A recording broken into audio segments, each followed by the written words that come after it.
जय हिंद साथियों, स्वागत है आप सभी का आपके अपनी डेली करंट अफेयर्स की क्लास पर। मैं हूं आप सभी का राजा गुप्ता और आज यहां पर हम 21 फरवरी 2024 की इंपॉर्टेंट करंट अफेयर्स को आप लोगों के लिए कवर करने वाले हैं, जो भारत के सभी न्यूज़पेपर का एक समरी होता है और आपके एग्जाम में बहुत ही इंपॉर्टेंट और हेल्पफुल होने वाला है।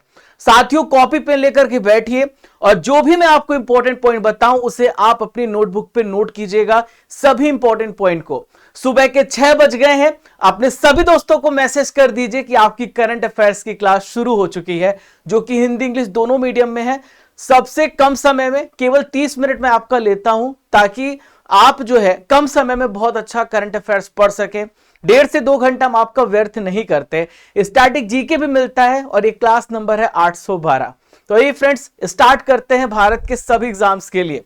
दोस्तों, यहां पर आप लोगों के लिए मोटिवेशन थॉट है। आप चाहे जितनी किताबें पढ़ ले, आप कितने भी अच्छे प्रवचन सुन ले, उनका कोई भी आप पे फायदा नहीं होगा जब तक कि आप उनकी अपने जीवन में नहीं अपनाते। साथियों, सच बात है, सफल होने का मार्ग सब जानते हैं, लेकिन सफल होने के लिए चलना कोई नहीं चाहता। तो साथियों, आपको पता है आप सफल कैसे होगे, हर व्यक्ति को पता है। अगर किसी भी बहुत ही बेसिक चीजें होती हैं सफलता के लिए, कंसिस्टेंसी, हार्ड वर्क, डेडिकेशन, हर कोई जानता है, लेकिन दोस्तों उसे इंप्लीमेंट नहीं करता, उलझा रहता है, भ्रमित रहता है। अपने आप को सुलझाओ, थोड़ा मेडिटेशन करो, थोड़ा सोचो, आत्मचिंतन करो, तुम कहां पर हो, घबराओ मत, बस अपने काम पर फोकस करो और पूरी दुनियादारी से दूर होकर के बस अपने ऊपर चिंतन करो। अपने आप आपकी सफलता की जो मार्ग है वो खुलने लगेंगे। आइए देखते हैं आज का सबसे पहला इंपॉर्टेंट करंट अफेयर्स, आप सभी के स्क्रीन पर ही रहा। देखिए, 50 नंबर का जो अंतरराष्ट्रीय खजुराहो नृत्य महोत्सव है, यह समारोह है, 2024 का दिन किस राज्य में शुरू हुआ, यह क्वेश्चन आप सभी के सामने रहा। तो ये 50 नंबर का जो इंटरनेशनल खजुराहो डांस फेस्टिवल है 2024, आप याद रखिएगा, मध्य प्रदेश में स्टार्ट हुआ है। देखिए, मध्य प्रदेश में हर साल फरवरी महीने में होता है खजुराहो नृत्य समारोह। यह एक डांस फेस्टिवल है। आप यहां पर देख पा रहे हैं, यह डांस किया जा रहा है, खजुराहो नृत्य समारोह जिसे मैं आपको बता रहा हूं। तो ये मध्य प्रदेश में छतरपुर डिस्ट्रिक्ट है, वहां पर खजुराहो नृत्य समारोह हो रहा है। देखिए किस नंबर का हो रहा है, तो 50वां। ये 50 नंबर का इंटरनेशनल खजुराहो नृत्य समारोह 2024 की शुरुआत हुई है। ये कब से कब तक चलेगा, तो कल 20 फरवरी थी और 20 फरवरी से 26 फरवरी तक चलेगा, एक हफ्ते तक ही चलता है, ये आप याद रखिएगा। और दोस्तों, इसमें बहुत सारे कलाकार इसमें पार्टिसिपेट करेंगे जो गिनीज वर्ल्ड रिकॉर्ड बनाने का प्रयास कर रहे हैं। तो ये एक साथ एक ही मंच पर एक ताल में ये कथक पेश करेंगे। किसे पेश करेंगे, कथक पेश करेंगे और गिनीज वर्ल्ड रिकॉर्ड में शामिल करवाने की कोशिश की जाएगी। 1500 से अधिक कलाकार मिलकर के यहां पर ये कथक करने वाले हैं। अब दोस्तों, यहां पे हम बात करें तो खजुराहो जो नृत्य महोत्सव है, इसकी शुरुआत कब से हुई है, तो आप सभी याद रखेंगे 1975 में इसकी शुरुआत हुई है और भारत में हर साल मध्य प्रदेश शासन के द्वारा इस समारोह का आयोजन करवाया जाता है। किसके द्वारा, मध्य प्रदेश शासन के द्वारा।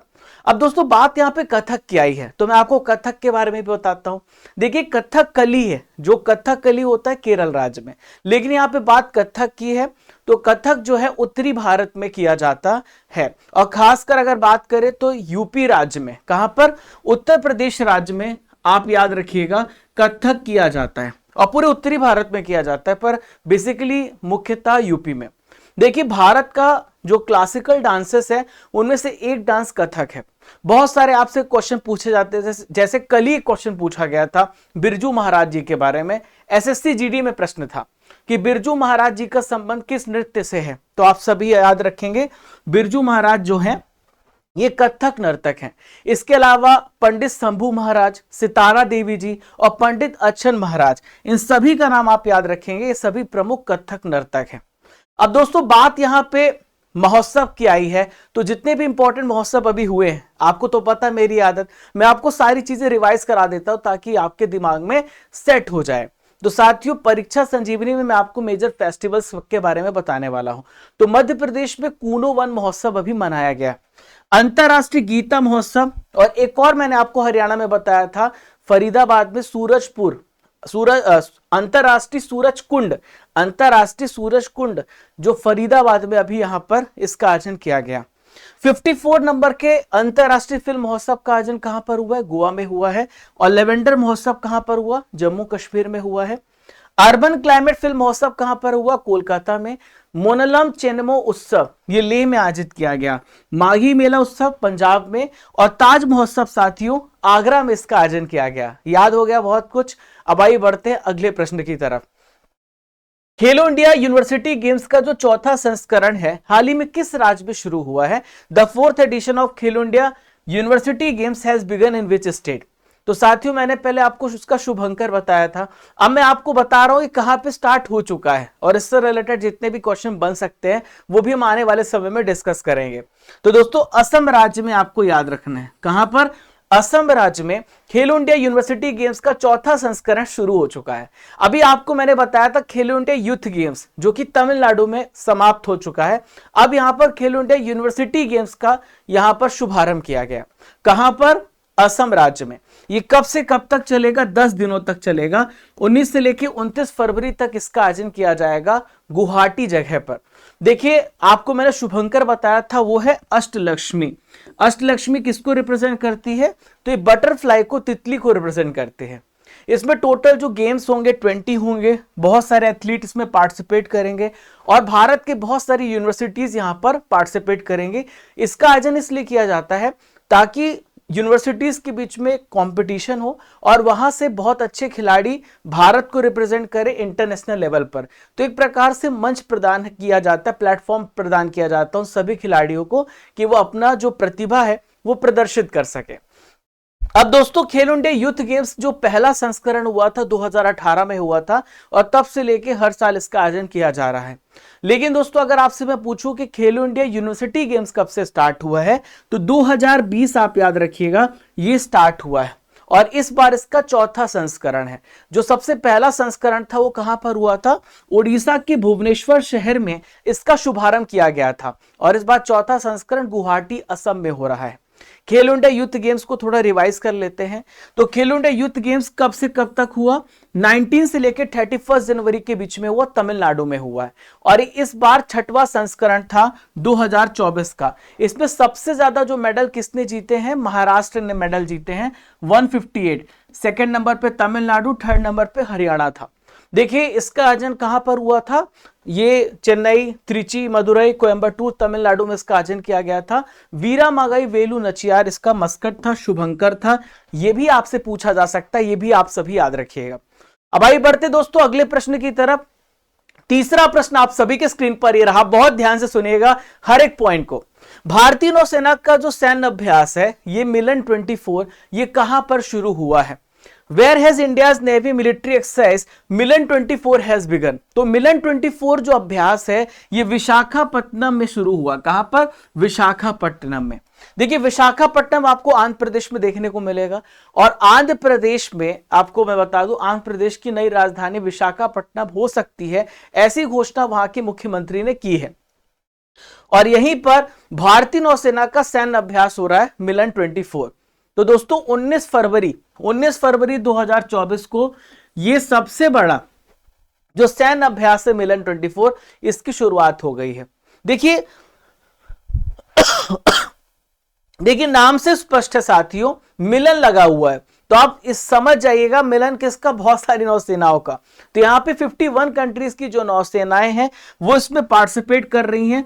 बहुत सारे देश, यानी एक प्रकार से मल्टीलेटरल है जिसमें बहुत सारे देश पार्टिसिपेट करते हैं।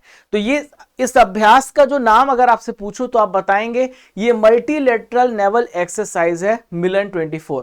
और नौसेना में इसमें CCC का इस्तेमाल किया गया है जिसका मतलब होता है सौहार्द, सामंजस्य, सहयोग, यानी यहां पर कोहेशन, कोऑपरेशन और कोऑर्डिनेशन, ये इसका थीम है, आपसे पूछा जा सकता है।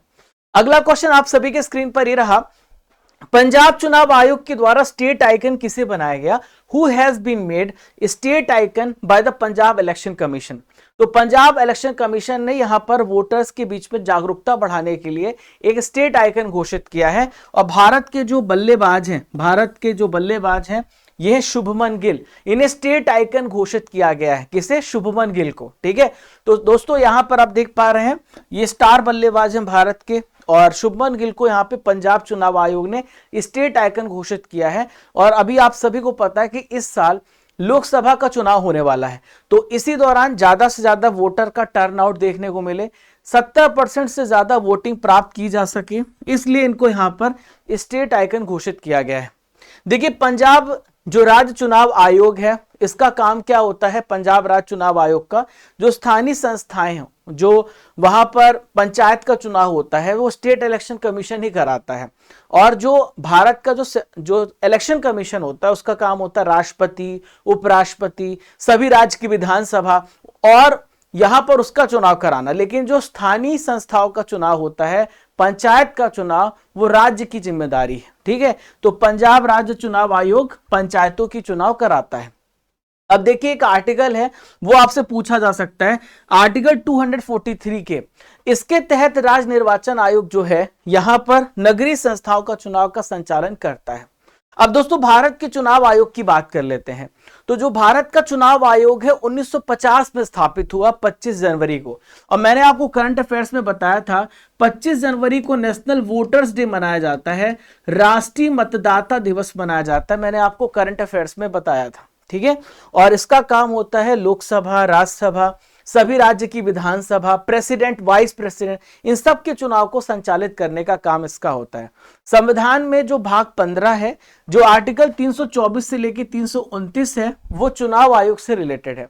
अगर मैं आपसे पूछूं, भारत के वर्तमान में जो चीफ इलेक्शन कमिश्नर है वो कौन है? वो है राजीव कुमार जी। और इनकी हेल्प करने के लिए दो अन्य आयुक्त भी हैं, दो अन्य यहां पर इलेक्शन कमिश्नर हैं, उनका नाम आपसे पूछा जा सकता है। तो पहले हैं अनूप चंद्र पांडे और दूसरे हैं अरुण गोयल। तो हमारी जो इलेक्शन कमीशन है वो 3 मेंबर बॉडी है। अब मैं अगर आपसे पूछूं कि जो मुख्य चुनाव आयुक्त होता है उसका कार्यकाल यानी उसका टेन्योर कितना होता है, तो पहला है 6 साल या फिर 65 साल तक अगर उनका उम्र हो जाता है तो जो भी पहले होगा वो रिटायर हो जाएंगे। देखिए, मुख्य चुनाव आयुक्त को जो शपथ कौन दिलाता है? देश का राष्ट्रपति उनको ओथ दिलाता है।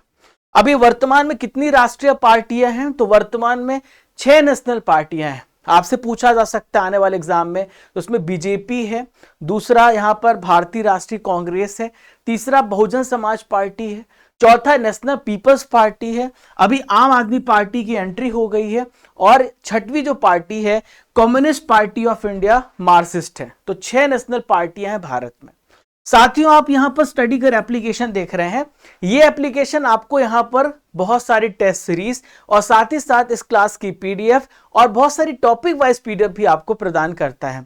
तो स्टडी कर एप्लीकेशन को डाउनलोड करने के बाद आप सभी यहां पर डेली करंट अफेयर सेक्शन में जाएंगे, जहां पर आपको इस क्लास की पीडीएफ मिलेगी और टॉपिक वाइज पीडीएफ भी मिलेगी। और यहीं पर आपका टेस्ट भी होता है। आप जो डेली टेस्ट देते हैं जिसमें सबकी रैंक बताता हूं, तो यहीं पे टेस्ट भी होता है। ठीक है, और राजा गुप्ता करंट अफेयर्स हमारा टेलीग्राम चैनल है, यहां पर आप इंपॉर्टेंट नोटिफिकेशन अपडेट्स के लिए आप इसे ज्वाइन कर लीजिएगा। और साथियों, चैनल पर पहली बार आ रहे हैं तो ये करना मत भूलिएगा, आपकी इच्छा है। और दोस्तों, मैं आपको बता दूं, आज शाम को 8 बजे मैं महामैराथन लेकर के आ रहा हूं, जिसमें पिछले 14 महीने का करंट अफेयर्स का आपको निचोड़ मिलने वाला है। पूरे 14 महीने के करंट अफेयर्स का मैं रिवीजन कराऊंगा। तो दोस्तों, ये क्लास लेना ना भूलें। क्लास लाइव होगी और पहले से मैंने शेड्यूल करके रखा है, आपको यहां पर होम पेज पे दिख रहा होगा, ब्राउज फीचर पे दिख रहा होगा। अभी जाइए, वहां पे घंटी वाला बटन दबा दीजिएगा और वहां पर जैसे ही क्लास स्टार्ट होगी तो आप मेरे क्लास से जुड़ जाएंगे, जनवरी 2023 से लेकर फरवरी 2024 तक। आइए बढ़ते हैं, क्वेश्चन नंबर 5वां जो है, श्री कल्की धाम मंदिर का हाल ही में शिलान्यास कहां पर किया गया? Where has the foundation stone of Shri कल्की Dham temple has been laid? तो देखिए, श्री कल्की धाम मंदिर का जो शिलान्यास है संभल में किया गया। कहां पर किया गया है? संभल। संभल जो जगह है वो उत्तर प्रदेश में है। यहां पर श्री कल्की धाम मंदिर का शिलान्यास किया गया है।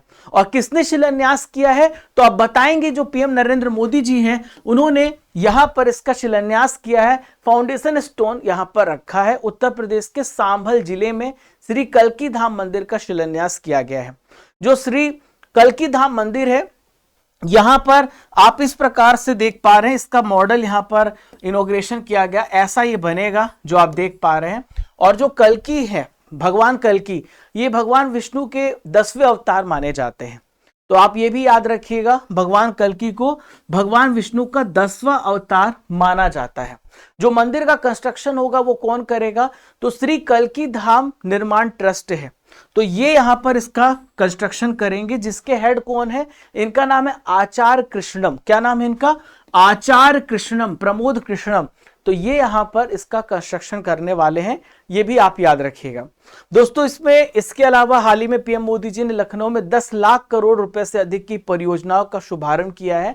बहुत सारी परियोजनाएं यहां पे इसे स्टार्ट किया गया है दोस्तों। बात यहां पे टेंपल की आई, मंदिर की आई है, तो मंदिर से संबंधित करंट अफेयर्स को मैं पूरा लिंक करा देता हूं। तो अभी मैंने आपको एक हिंदू मंदिर बताया था जो यूएई में इसका उद्घाटन हुआ। जो जगह कौन सी है, अल बकावा है, जो कि अबू धाबी यूएई में है, इसकी स्थापना हुई। अभी पीएम मोदी जी वहां पर गए थे विजिट पर, उसके बाद उन्होंने कतर की भी यात्रा की दोस्तों। इसके अलावा अगर मैं आपसे पूछूं किस तारीख को अयोध्या राम मंदिर में रामलला की प्राण प्रतिष्ठा की गई है, तो डेट याद रखिएगा 22 जनवरी 2024 को प्राण प्रतिष्ठा की गई। अगर मैं आपसे पूछूं कि असम में कौन से कॉरिडोर की आधारशिला रखी गई, तो आप बताएंगे कामाख्या मंदिर की। किसकी, कामाख्या मंदिर जो कि असम में है। तो कामाख्या मंदिर कॉरिडोर की आधारशिला पीएम मोदी जी ने रखी है। श्री जगन्नाथ हेरिटेज कॉरिडोर का उद्घाटन कहां पर किया गया है, तो उड़ीसा में पुरी है, वहां पर इसका उद्घाटन किया गया है। महाकाल लोक का निर्माण कहां पर हुआ है, तो उज्जैन एमपी में महाकाल लोक का निर्माण हुआ है। अमेरिका में सबसे बड़ा जो हिंदू मंदिर है वो बैप्स ने बनाया, BAPS आप याद रखिएगा। तो स्वामी नारायण अक्षरधाम का उद्घाटन न्यू जर्सी में हुआ है। ठीक है, तो सारे मंदिर से रिलेटेड मैंने आपको करंट अफेयर्स बता दिए। अब साथियों मैं आपको नदियों के किनारे बसे नगर के बारे में बता रहा हूं। ये नॉलेज फैक्ट्री है। इस टॉपिक से 1 से 2 नंबर के क्वेश्चन तो पूछ लिए जाते, बहुत ध्यान सुनिएगा, वेरी वेरी इंपॉर्टेंट टॉपिक। तो देखिए सबसे पहले मैं रोम की बात करूंगा। तो रोम आपको इटली में देखने को मिलेगा, जो कि टाइबर नदी के किनारे रोम बसा हुआ है। लंदन किस नदी के किनारे है, तो थेम्स नदी के किनारे, इंग्लैंड में लंदन है। फ्रांस की राजधानी पेरिस है, जो कि सीन नदी के किनारे बसी हुई है। मास्को जो है रूस की राजधानी मॉस्कोवा नदी पर ये किनारे बसा हुआ है। खार्तूम कहां पर है, सूडान पर, किस नदी के किनारे है, नील नदी के किनारे। और काहिरा जो है मिस्र में है, नील नदी के किनारे। एक नील नदी के किनारे और है, वो है अस्वान, ये भी मिस्र में है। अगर मैं आपसे पूछूं जो बोन जगह है वो कहां पर है, जर्मनी में है, और वो राइन नदी के किनारे है। राइन नदी को यूरोप की सबसे बिजिएस्ट नदी कहा जाता है। ठीक है, अगले प्रश्न की ओर बढ़ते साथियों। 6वां प्रश्न आप सभी के स्क्रीन पर ये रहा। हाल ही में करौली में लौह अयस्क के बड़े भंडार पाए गए हैं, ये किस राज्य में स्थित है। Large deposit of iron ore has been found in Karauli, it is located in which state. तो करौली में जो लौह अयस्क के बहुत बड़े भंडार पाए गए दोस्तों, ये राजस्थान में पाए गए। कहां पर पाए गए, राजस्थान में है करौली, वहां पर पाया गया है बहुत लार्ज डिपॉजिट का आयरन ओर पाया गया है। तो ये किस काम आएगा ये भी मैं आपको बता दूं। तो करौली में बहुत सारी जो जगह हैं अलग अलग जगहों पर पाया गया है। तो हिंडन के पास खोड़ा जगह है, दादरोली है, टोडूपुरा है और लिलोटी है। यहां पे 840 मिलियन टन से अधिक आयरन और लौह अयस्क पाए गए हैं। दोस्तों लौह अयस्क जो होते हैं यानी आयरन जो ओर होता है, ये 4 प्रकार का होता है। पहला होता है हेमेटाइट, दूसरा होता है मैग्नेटाइट, तीसरा होता है लिमोनाइट और चौथा होता है सिडराइट। जो सबसे अच्छा जो लोहा माना जाता है, लौह अयस्क माना जाता है, वो मैग्नेटाइट माना जाता है। ठीक है, अगर मैं आपसे पूछूं कि जो आयरन ओर का सबसे बड़ा जो स्टोरेज आपको भंडार देखने को मिले वो कहां पर देखने को मिलेगा, तो ओडिशा में 95% आपको वहां पर देखने को भंडार देखने को मिलेगा। फिर बहुत सारे राज्य में है, वो है झारखंड, छत्तीसगढ़, कर्नाटक, गोवा, तेलंगाना, कई राज्यों में आपको देखने को मिलेगा। जो सबसे अच्छा लोहा है, जो आयरन अयस्क है, लौह अयस्क जिसमें मेटल कंटेंट ज्यादा पाए, वो हेमेटाइट है। 70% मेटल कंटेंट आपको देखने को मिलेगा। सिडराइट में 40% से कम लोहा आपको देखने को मिलेगा। अगला प्रश्न आप सभी के स्क्रीन पर यह 7वां क्वेश्चन आप सभी के सामने रहा। स्वतंत्रता सेनानी यू तिरोट सिंह की प्रतिमा का अनावरण किस देश में किया गया। Statue of freedom fighter U Tirot Singh has been unveiled in which country. तो देखिए स्वतंत्रता सेनानी है यू तिरोट सिंह, इनकी प्रतिमा का अनावरण कहां पर किया गया है, बांग्लादेश में किया गया। कहां पर किया गया दोस्तों, बांग्लादेश में इसका अनावरण किया गया। आप मेरे पीछे यहां पर जो यू तिरोट सिंह हैं उनकी प्रतिमा देख पा रहे हैं बांग्लादेश में ढाका में। बांग्लादेश की राजधानी ढाका, वहां पर इनकी प्रतिमा का इनॉग्रेशन किया गया है। और ढाका में जो जगह है वो है इंदिरा गांधी सांस्कृतिक केंद्र, वहां पर इसकी स्थापना की गई है। ये भी आप याद रखिएगा, ठीक है, वहां पर इसकी स्थापना की गई। अब दोस्तों आपके मन में सवाल उठ रहा होगा कि यू तिरोट सिंह कौन है, तो आइए मैं आपको इनके इतिहास पे लेके चलता हूं। कौन है यू तिरोट सिंह? तो देखिए दोस्तों, आपने गारो, खासी और जयंतिया ये सब आपने पढ़ा होगा। गारो, खासी, जयंतिया जो कि आपको मेघालय राज्य में देखने को मिलेगा। तो खासी हिल्स के एक इंपॉर्टेंट स्वतंत्रता सेनानी माने जाते हैं यू तिरोट सिंह। तो जब ब्रिटिश का कब्जा था वहां पर, तो इसके खिलाफ उन्होंने बहुत बड़ा विरोध किया था, विद्रोह किया था। तो यू तिरोट सिंह ने क्या, किसके खिलाफ? अंग्रेजों के खिलाफ लड़ाई लड़ी थी और इसलिए इन्हें स्वतंत्रता सेनानी कहा जाता है।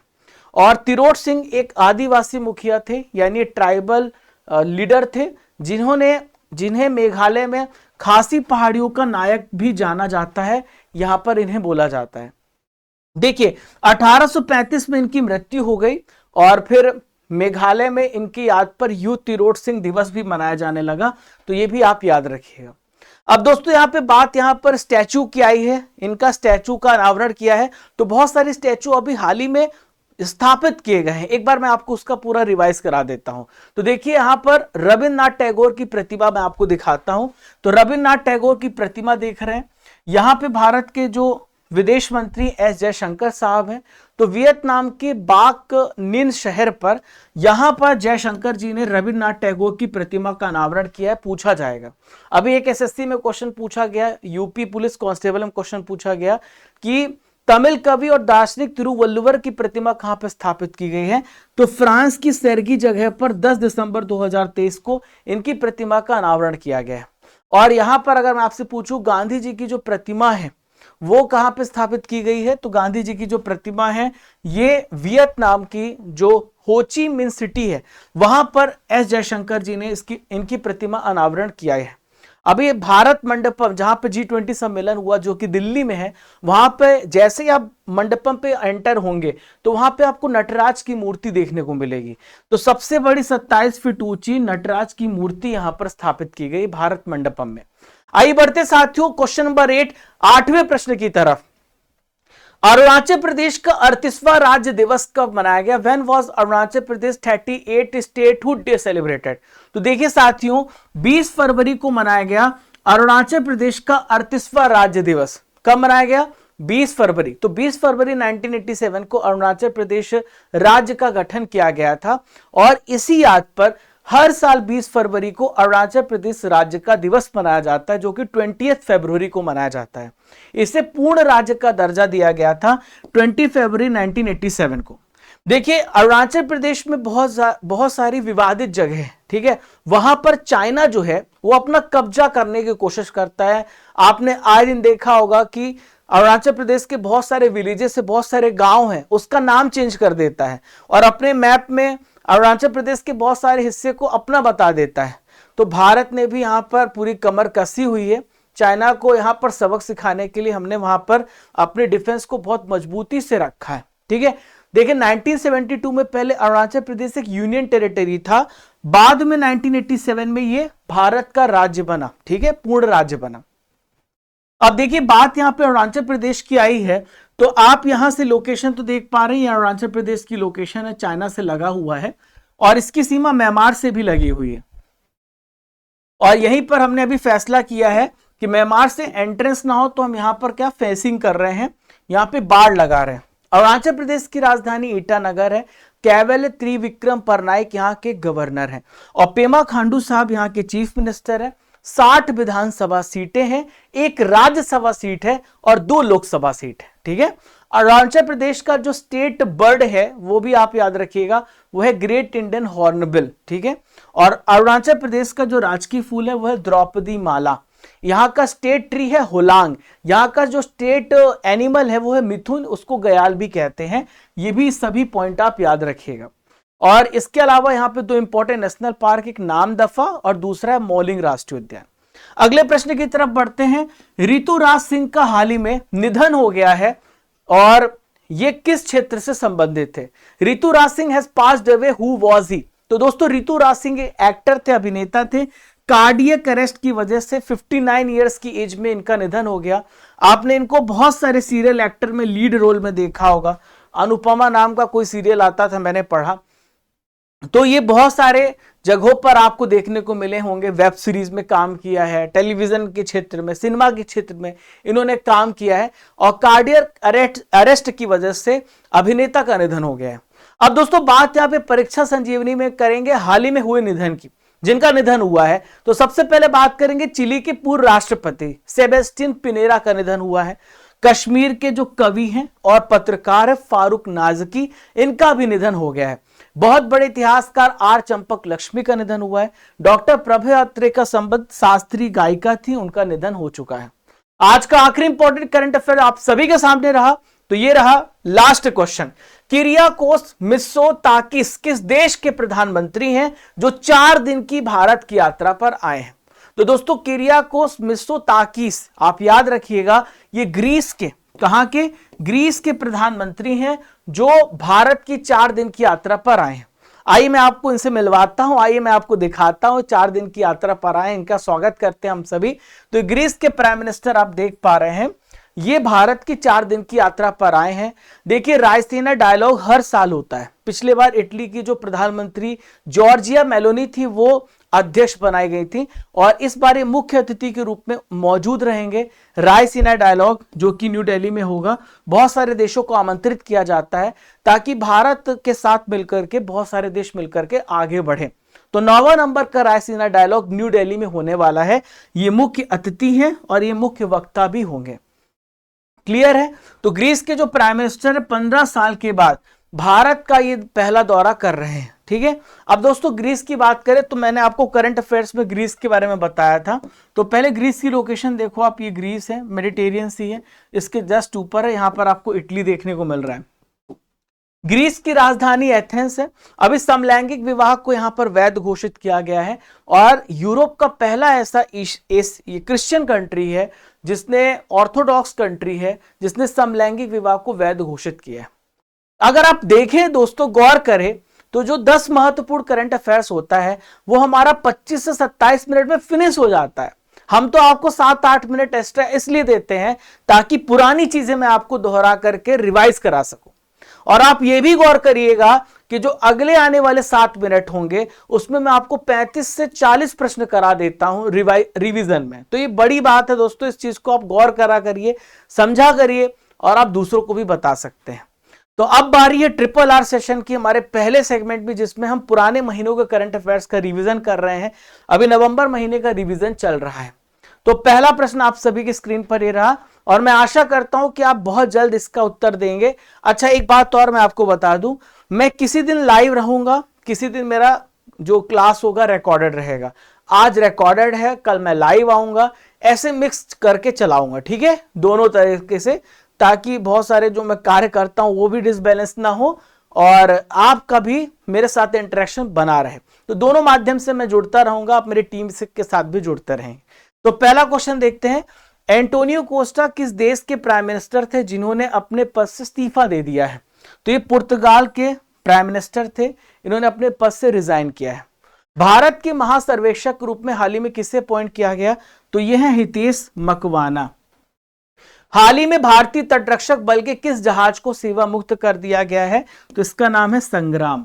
किस देश के राजा है जिग्मे खेसर नामग्याल वांगचुक भारत की 8 दिन की यात्रा पर आए हैं? तो दोस्तों भूटान के राजा हैं ये। सीबीएसई किस देश में अपना क्षेत्रीय प्रशासनिक कार्यालय खोलेगा? तो ये यूएई में खोलेगा। कॉलिंस डिक्शनरी का वर्ड ऑफ द ईयर किसे चुना गया है? तो यह आर्टिफिशियल इंटेलिजेंस। सीबीआई के संयुक्त निदेशक के रूप में हाल ही में कौन बने हैं? तो यह प्रवीण मधुकर पवार। राष्ट्रीय कैंसर जागरूकता दिवस कब मनाया जाता है? तो 7 नवंबर को मनाया जाता है। भारत अमेरिका के किस शहर में नया वाणिज्य दूतावास खोलेगा? तो ये जगह है Seattle. Global responsible tourism award 2023 किस राज्य के रेस्पॉन्सिबल टूरिज्म मिशन को प्राप्त हुआ है? तो यहां पर केरल को यह अवार्ड प्राप्त हुआ है। दोस्तों जरा गौर करना, पहले इस्तेमाल करें फिर विश्वास करें। मतलब आप गौर करना दूसरे करंट अफेयर्स की क्लास से, आपको निश्चित ही बहुत अंतर देखने को मिलेगा कि पहले हम पूरे करंट अफेयर्स को पढ़ते हैं फिर पूरे रिवाइज भी करते हैं। अब चलो कल के करंट अफेयर्स का रिवीजन कर लेते हैं। बाफ्टा अवार्ड 2024 में बेस्ट फिल्म का अवार्ड किसे मिला है? तो ओपेनहाइमर को बेस्ट फिल्म का अवार्ड मिला है। इसके डायरेक्टर है Christopher Nolan. Henley passport index जारी किया गया और भारत की रैंक गिरी है। भारत की रैंक हो गई 85। दुनिया का पहला लकड़ी का सैटेलाइट कौन लॉन्च कर रहा है? नासा और जाक्सा मिलकर के कर रहे हैं। आचार्य विद्यासागर महाराज का निधन हो गया। इनका संबंध किस धर्म से था? जैन धर्म से इनका संबंध था। युवा वैज्ञानिक कार्यक्रम युविका 2024 किसके द्वारा प्रस्तुत किया गया? तो इसरो के द्वारा इसे प्रस्तुत किया गया। आईसीआईसीआई बैंक के अंशकालिक अध्यक्ष कौन बने हैं? तो ये प्रदीप कुमार सिन्हा जी हैं। बैडमिंटन एशियाई टीम चैंपियनशिप 2024 का खिताब भारत ने जीता थाईलैंड को हरा करके। स्वयं योजना किस राज्य में शुरू की गई है? ओडिशा में स्टार्ट की गई है। महाराष्ट्र का पहला अनुकूल पुलिस स्टेशन यानी first child friendly police station कहां पर खोला गया? तो धूले जगह पर इसको खोला गया है। विश्व सामाजिक मंच का 16 नंबर का सम्मेलन कहां पर आयोजित किया गया? तो ये काठमांडू सार्क में इसका आयोजन किया गया। ठीक है, सार्क हेडक्वार्टर है काठमांडू। दोस्तों पॉलिटी के 5 महत्वपूर्ण प्रश्नों को यहां पे डिस्कस करेंगे। संविधान सभा के लिए जो चुनाव था वो कब संपन्न हुआ? 1946 में चुनाव संपन्न हुआ था। किस अधिनियम ने केंद्र में द्वैध शासन प्रणाली को स्थापित किया था यानी डुअल गवर्नमेंट सेंटर पे स्थापित किया था? तो ये था भारत शासन अधिनियम 1935। मॉर्ले मिंटो सुधार बिल किस वर्ष पारित हुआ था? कोई भी सुधार नहीं था, इसने फूट डाली थी और पृथक निर्वाचन प्रणाली बनाई थी 1909 में। आप याद रखिएगा मॉर्ले मिंटो सुधार बिल लाया गया था। अगला प्रश्न है महारानी विक्टोरिया को भारत की जो एम्प्रेस कहा गया वो कब किया गया? 1858 में किया गया। रेगुलेटिंग एक्ट कब पारित किया गया? तो रेगुलेटिंग एक्ट 1773 को पारित किया गया, जिसके तहत 1774 में सुप्रीम कोर्ट की स्थापना हुई। अब साथियों यहां पे 21 फरवरी के करंट अफेयर्स का मैं आपका टेस्ट लूंगा। आपको पता है मैं क्यों टेस्ट लेता हूं? ताकि आपका दिमाग पूरे लेक्चर में बना रहे और आप सही तरीके से सही उत्तर दें, ताकि अंदर से कॉन्फिडेंस आए, अंदर से आवाज आए कि आपने बहुत अच्छे से पढ़ाई की है। अंतरराष्ट्रीय गीता महोत्सव कहां पर आयोजित हुआ? हरियाणा में इसका आयोजन किया गया। खेलो इंडिया यूथ गेम्स 2024 किस राज्य में आयोजित हुआ था? तमिलनाडु में हुआ था, पिछली बार एमपी में हुआ था। भारत का जो चुनाव आयोग है इसकी स्थापना कब हुई थी? 1950 में हुई थी। मुख्य चुनाव आयुक्त का कार्यकाल कितने वर्ष होता है? 6 वर्ष होता है। वर्तमान में कितनी राष्ट्रीय पार्टियां हैं? तो 6 नेशनल पार्टियां हैं। भगवान कल्कि भगवान विष्णु के किस नंबर के अवतार माने जाते हैं? तो 10वें अवतार माने जाते हैं। पेरिस किस नदी के किनारे बसा हुआ है? तो पेरिस सिंध नदी के किनारे बसा हुआ है। डॉक्टर प्रभा अत्रे कौन थे जिनका निधन हो गया? तो ये थे शास्त्रीय गायिका जिनका निधन हुआ है। एथेंस किस देश की राजधानी है? तो ग्रीस की राजधानी एथेंस है। केवल त्रिविक्रम परनाइक किस राज्य के गवर्नर हैं? तो ये अरुणाचल प्रदेश के गवर्नर हैं, याद रखिएगा। साथियों आज का सवाल है भारत के चुनाव आयोग के मुख्य चुनाव आयुक्त तो कौन है? आपको इसका आंसर कमेंट बॉक्स पे देना है, ठीक है। और दोस्तों आपको यहां पर एक इमेज तस्वीर दिख रही है, कमेंट बॉक्स में बताइए किसकी तस्वीर आपको बताना है। देखिए साथियों कल एसएससी जीडी का पेपर हुआ तो मैंने एक और फैसला लिया है कि भारत के जितने भी पेपर होंगे 1 मिनट में मैं आपको पूरा बताऊंगा कि कौन सा क्वेश्चन कहां पर आया है, चाहे वो यूपीएससी हो, चाहे वो एसएससी हो, चाहे वो रेलवे हो, चाहे वो भारत का कोई भी एग्जाम हो। तो जीके के क्वेश्चन, करंट अफेयर्स के क्वेश्चन आपकी क्लास से आए हैं, आप खुद बोलोगे, ठीक है। 10वें गुरु सिख के पूछा गया था मोहिनी अट्टम डांस किससे रिलेटेड है। सेकंड पानीपत वार कब हुआ था, आर्टिकल 44 से प्रश्न था। एक क्वेश्चन जनधन योजना से था। इंडियन नेशनल कांग्रेस का पहला सेशन कब हुआ था, और बक्सर वार से रिलेटेड अग्निपथ योजना डीपीएसपी किस कंट्री से लिया गया है। एक क्वेश्चन अलकनंदा रिवर से था। एक क्वेश्चन बैटल ऑफ तराइन से था, हम्पी से संबंधित प्रश्न था। Shanti Niketan world heritage site कहां लोकेटेड है, और सहनाई वादक जो मैं आपको कल ही पढ़ाया था, हाई कोर्ट। तो आपकी जो क्लास है कंप्लीट क्लास होती है, ठीक है। अगर आपने कोई जीके वीके भी नहीं पढ़ी ना, तो अगर डेली करंट अफेयर्स बस देख रहे हो ना, तो आप जो है आपका पूरा जीके भी कवर हो रहा है, क्योंकि मैं सब कुछ रिलेट करके पढ़ाता हूं। दोस्तों कल 20 फरवरी था और 20 फरवरी के टेस्ट का हमारे पास टॉपर्स हैं कंचन शर्मा कॉन्ग्रेचुलेशन, उदित कुमार सेकंड, सूरज, गायत्री, पूजा, रश्मि, नीतीश, आकृति गैरोला, दीपक, बाबर अंसारी, आप सभी टॉपर हैं। और ये टेस्ट होता है स्टडी कर एप्लीकेशन को डाउनलोड करने के बाद टेस्ट सीरीज में जाना, 11 बजे टेस्ट शुरू हो जाता है। हमारा एक और चैनल है स्टडी कर चैनल को जरूर फॉलो कीजिएगा। हमारी पूरी टीम यहां पर आपको पढ़ा रही, स्टडी कर सर्च करके आप सब्सक्राइब कर लीजिएगा। शाम को 7 बजे अयाज सर पढ़ाते हैं और फिर रात को 8 बजे सुरजीत सर रीजनिंग लेते हैं, रात को 9 बजे Rajesh sir static GK class लेते हैं। और पूरे साल की ईयरली बुक हमने लॉन्च की है, जो नए स्टूडेंट है मैं उनको जानकारी दे रहा हूं। मंथली करंट अफेयर्स की ई बुक भी आपके लिए अवेलेबल है और ये सब ई बुक्स आपको एप्लीकेशन पर मिलेगा, टॉपिक वाइज पीडीएफ और यहां पर जो marathon class PDF, yearly book, सब कुछ आपको यहां पर मिल जाएगा। Raja Gupta current affairs Telegram channel है, हम वहां पर important one liner fact series भी चला रहे हैं। पूरा अपना जान दे रहे हैं आप लोगों के लिए कि कैसे भी करके आपका पढ़ाई बहुत अच्छा हो, आप सिलेक्ट हो। ठीक है, तो चलो साथियों, चलने का समय भी हो गया, मिलते हैं तब तक के लिए। जय हिंद, जय भारत। जब तक तोड़ेंगे नहीं तब तक छोड़ेंगे नहीं। खुश रहें, मुस्कुराते रहें। ठीक है।